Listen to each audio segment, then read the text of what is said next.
ary rehefa miakatra ny vokatra mitombo ny vokabary eto Madagasikara dia manena isika ny fanafarana vary avy any ivelany. Izany hoe ilay vola dolara euro ividianantsika vary dia mijanona afaka ampiasaintsika eto toerana fa tsy very hanafarantsika vary avy any ivelany.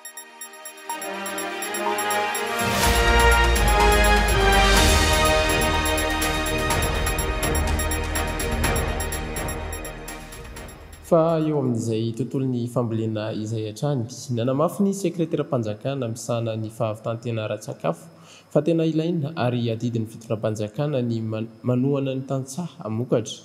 Firenena fahatelo mpamokatra vary be indrindra eto Afrika mantsy i Madagasikara, kanefa mbola manafatra vary noho ny tsy fampin'ny vokatra. Karary ny raha anao, izay fomba rehetra hatrarana izany ny fitondram-panjakana ny antsipirian'izay avetrany ary. Ny fanohanana ny tantsaha amin'ny fanolorana zezika sy masomboly dia antoka iray andrisihana azy ireo hamokatra bebe kokoa, hoy nambaran'ny sekretera-panjakana misahana ny fahavitantena ara-tsakafo Tainiavy Razana Mahefa. Disoina araka izany ny fanoherana izay milaza fa tsy ilaina ny fanohanana ny tantsaha toy izao. Anisan'ny mampiakatra ny vokatra vokarina ity tetikasa vary safihotra ity, izay mampiakatra avorona telo eny ny vokatra nisy hatramin'izay isaky ny hektara. Ampiena eny anafoana ny fandaniana amin'ny fanafarana vary avy any ivelany izany, izay tombontsoa-goavana eo amin'ny toe-karenan'ny firenena mihitsy. Diso marindrano mihitsy ny ataon'ireo mpanohatra miteny hoe tsy ilaina ny fanomezana an'ireny masomboly sy ny zezika reny, ilaina dia ilaina ireny tompoko, ary ireny no ahafahan'ny tantsaha mampiakatra ny vokatra. Reny ihany koa ny ahafahan'ny tantsaha manena ny fahantrana, satria hitantsika tsara fa amin'ny voly vary safihotra dia hitantsika vokatra eo amin'ny 7 ka hatramin'ny 10 taona isaky ny hektara ilay izy. Midika izany fa miakatra ny vola miditra ao anatin'ny kitapom-bola ny tantsaha, eo amin'izay miakatra ihany koa ny farim-piainan'ny tantsaha. Ary rehefa miakatra ny vokatra mitombo ny vokabary eto Madagasikara dia manena isika ny fanafarana vary avy any ivelany. Rehefa tsy manafatra vary avy any ivelany intsontsika dia tsy manana économie de devise izany hoe ilay vola dolara euro ividianantsika vary dia mijanona afaka ampiasaintsika eto toerana fa tsy very hanafarantsika vary avy any ivelany.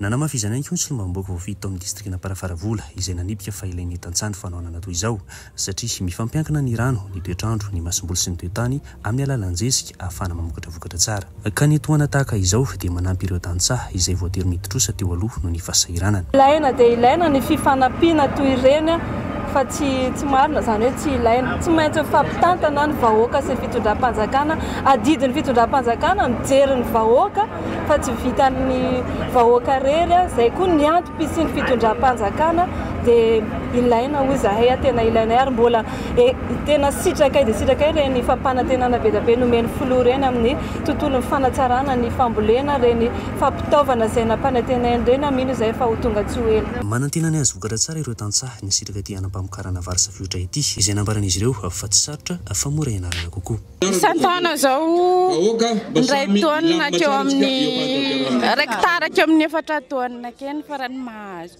4 taona dia 3 taona. Dia raha ampiasan'ity zao mety mba azo agny amin'ny 5 na 10 izay mitanjona, satria ampiasa ketsa manara-penitra, ampiasaina ilay teknika nampianarin-tsareo anay tantsaha. Mora aloha ilay izy araka ny fiofanana nataonay anazy, satria ilay izy mba masomboly vaovao anay tantsaha dia izay ilay mampazoto anazy, satria ny zezika ampy tsara. Fanomboana ainy ity natao ity vaviana ny anaparika izany amina velara-tany ambolena hatramin'ny 5 alina hektara ho amin'ny ity taona ity, izay isandraka amina faritra 12 mpamokatra vary. Ho avy amin'ny taona manaraka ihany koa ankoatran'izay ny vary safihotra afaka volenan'ny tanety raha ny fanazavana hatrany.